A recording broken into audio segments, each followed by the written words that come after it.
Good evening, everyone. I'm Brian Trumbore with your nightly review for Monday, January 28. It's about 4:01 p.m. Eastern Time. Dow Jones finished down about 14 points, 13,880. S&P 500 was down fractionally to 1,500, and NASDAQ finished up about 4 points to 3154-ish. Shares in Apple rebounded $10 today to $4.50. Do have to note, I have this book, if you can't see it, Vietnam, A History, written by Stanley Carnot. He died yesterday at age 87, a tremendous journalist. And this book was accompanied by a terrific PBS documentary series on the Vietnam War that I'm sure is available on DVD. I have it on VHS from a long time ago. And Tiger Woods has just a few more holes left at Torrey Pines on his way to his 75th career PGA Tour victory.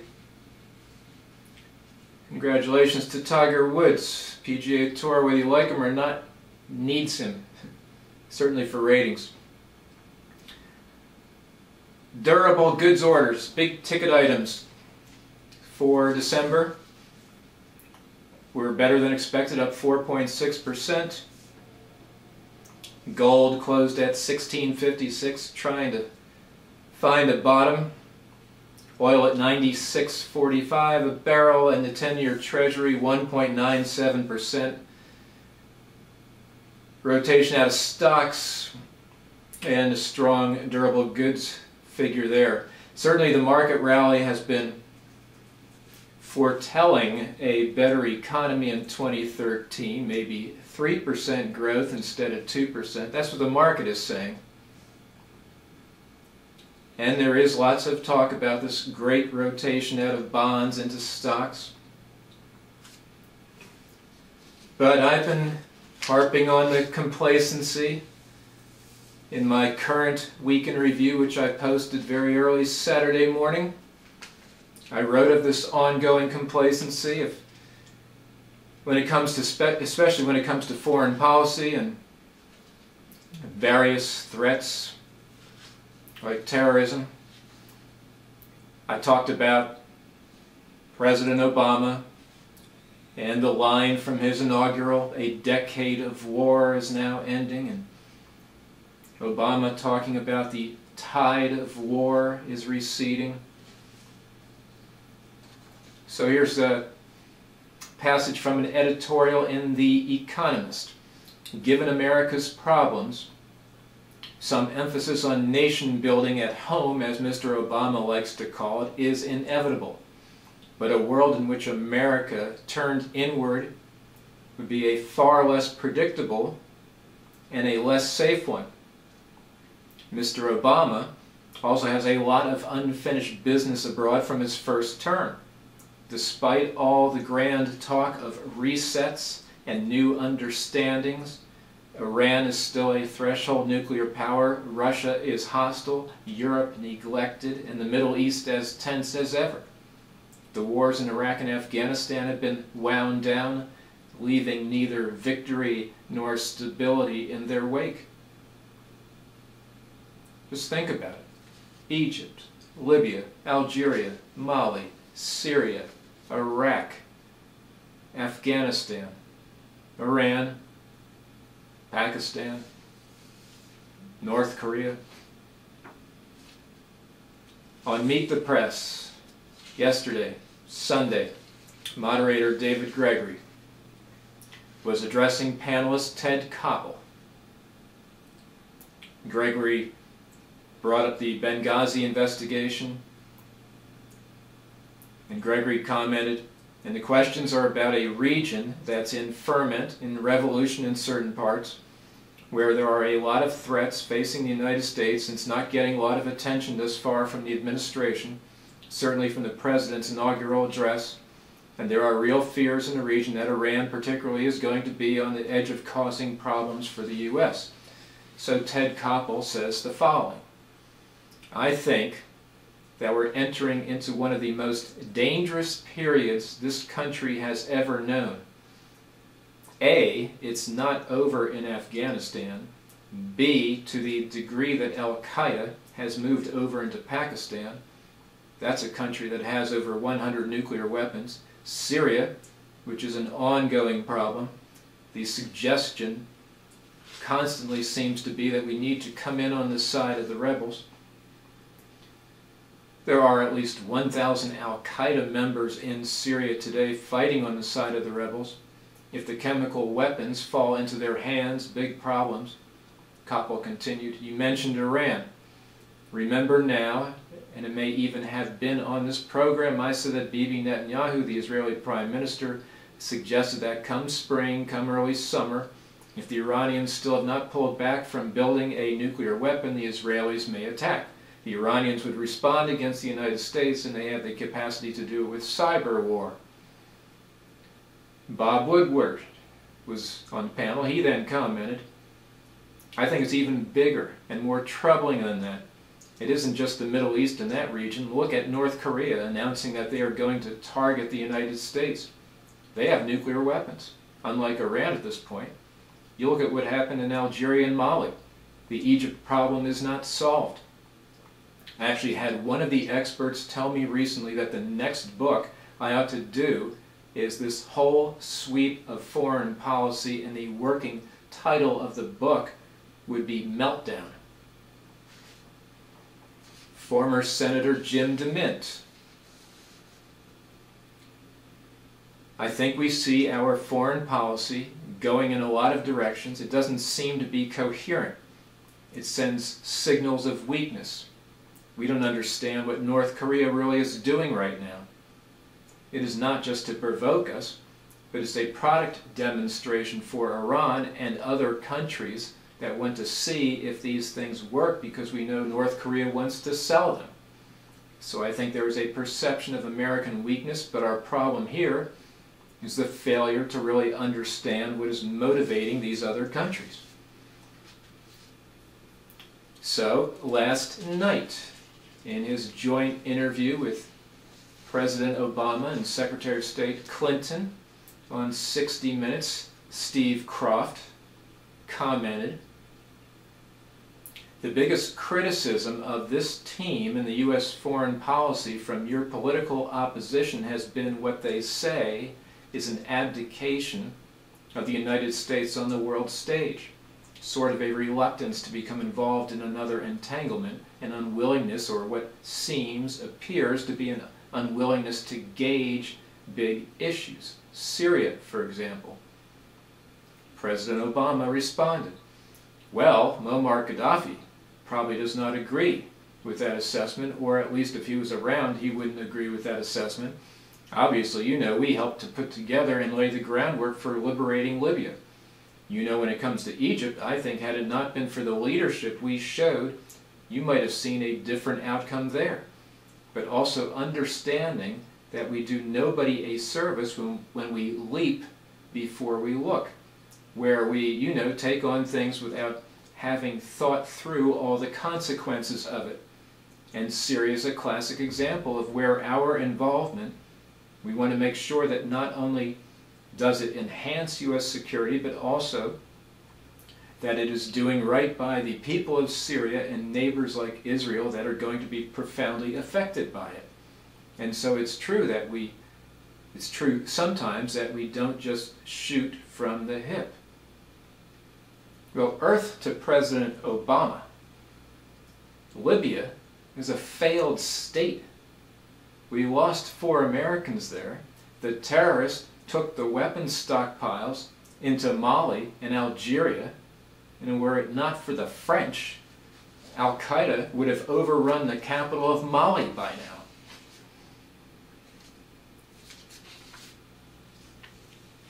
You know, the last week, some things have been going on that the American people, including myself, don't have a lot of details on, but are very troubling, like Iran.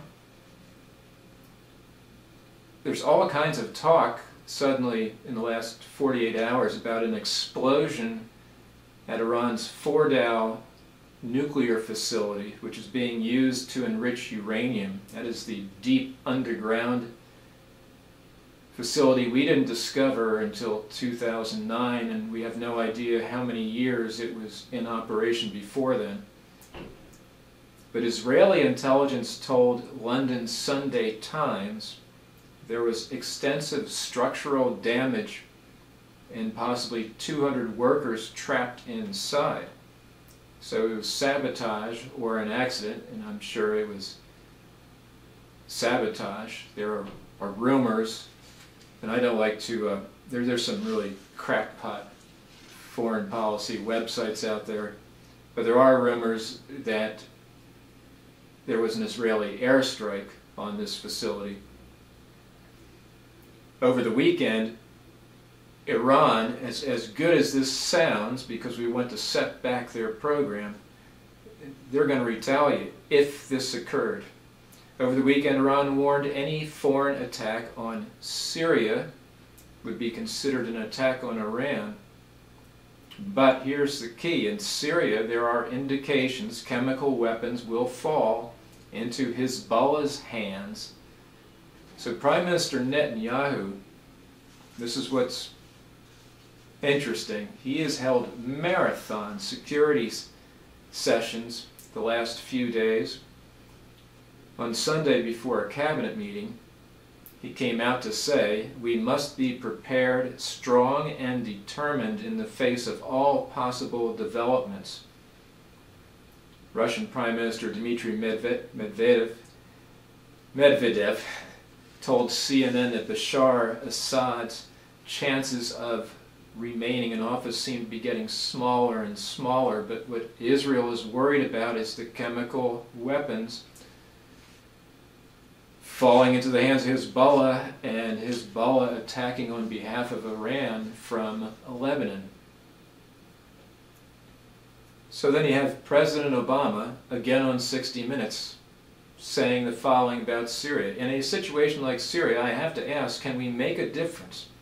Would a military intervention have an impact? How would it affect our abilities to support troops in Afghanistan? Could it trigger even worse violence or the use of chemical weapons? And how do I weigh tens of thousands who've been killed in Syria versus the tens of thousands who are currently being killed in the Congo? These are not simple questions. That was President Obama. God help us.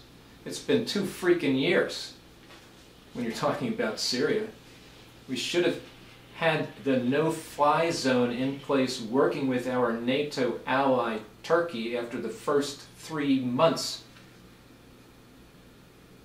And to conflate Syria and the Congo, we sent a mission of special forces to the Central African Republic and pulled them out around Christmas time.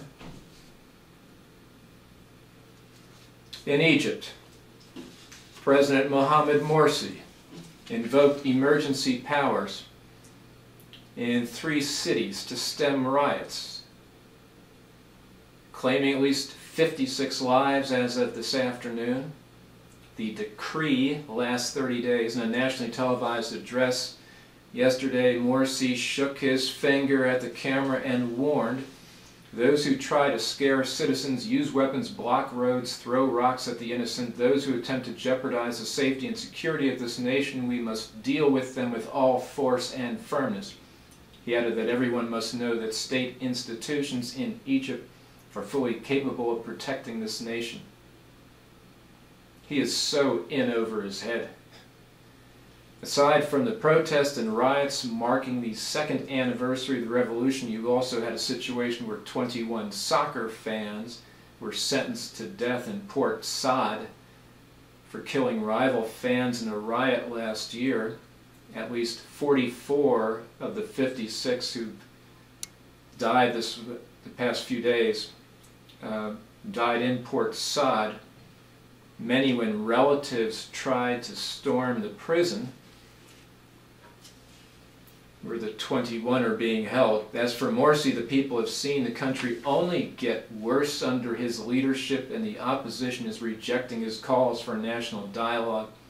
The National Salvation Front said it wouldn't join any dialogue until Morsi forms a national unity government. In Afghanistan, the Taliban, remember them?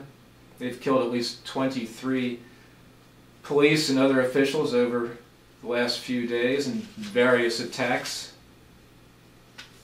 North Korea, of course, Kim Jong-un vowed to take substantial and high-profile, important state measures against South Korea and the United States. A nuclear test, the country's third, seems a virtual certainty, and possibly another long-range ballistic missile test. Meanwhile, vive la France. French airstrikes are having a devastating impact on Islamists in Mali, their vehicles and weapons, so in many instances they are melting away to be pursued by the French later. That part will be tough. Ground forces, backed by French paratroopers and special forces, took control of Timbuktu's airport. On Sunday, the French and Malian soldiers took the important city of Gao. For its part, the U.S. is expanding its aid to France, including air refueling and transport for soldiers from other African nations. Arrival of African troops, though, has been taking time. For starters, they need bullets and vehicles. And did you know, for all those who say that Africa has a tremendous future, check this out. Nigeria is the only West African nation with a cargo jet. And you need big jets to ship vehicles for the African soldiers who the French want to replace them as the French take the cities in Mali. Back to Hillary Clinton and her legacy as Secretary of State. I'm just amazed. But Paul Richter of the Los Angeles Times wrote the following. Clinton devoted long hours to signature issues including empowerment of women and girls, gay rights, third world development, health and internet freedoms. Clinton lent her support to a wide range of new projects and organizations, and she appointed new officials in the State Department to shepherd them. Some of these may eventually have huge effects, but many are at an early stage. At the same time, Richter continues, the most important and toughest foreign policy issues of the day, Iran, North Korea, Afghanistan, Pakistan, the Arab-Israeli standoff, weren't resolved during the 4 years. Some grew more intractable. Though none of that may be Clinton's fault, the lack of diplomatic breakthroughs on her watch limits her legacy. Aaron David Miller, a longtime U.S. peace negotiator who is now at the Woodrow Wilson International Center for Scholars, said, she's coming away with a stellar reputation that seems to have put her almost above criticism, but you can't say that she's really led on any of the big issues for this administration or made a major mark on high strategy. I could not agree more. That's all for today. I'll be back with you tomorrow, Tuesday. For more, go to stocksandnews.com, and as always, keep the men and women of our armed forces in your thoughts and prayers. Take care.